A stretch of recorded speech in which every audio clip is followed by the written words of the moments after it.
शरद पवारांनी उपराष्ट्रपतींना पत्र लिहिलंय। तर संसदेतील घुसखोरीची चौकशी करा अशी मागणी पवार यांनी केली आहे आणि चौकशीत उपराष्ट्रपतींनी लक्ष घालण्याची मागणी सुद्धा पवारांनी केल्याचं समजतंय। शरद पवारांनी उपराष्ट्रपतींना हे पत्र लिहिलं आहे। तर या संदर्भात अधिक माहिती देत आहेत आमचे प्रतिनिधी ओमकार बाबे, सध्या आपल्या सोबत आहेत। ओमकार, या पत्रातून नेमकं काय म्हटलं गेलंय?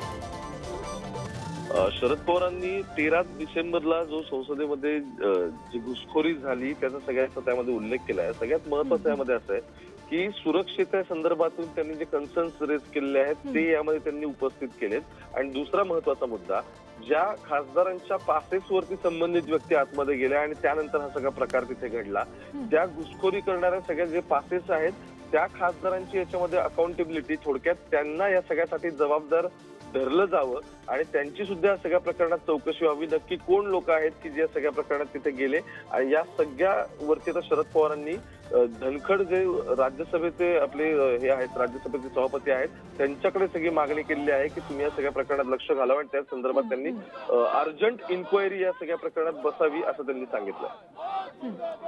नक्कीच ओमकार, धन्यवाद दिलेल्या या सविस्तर माहितीसाठी।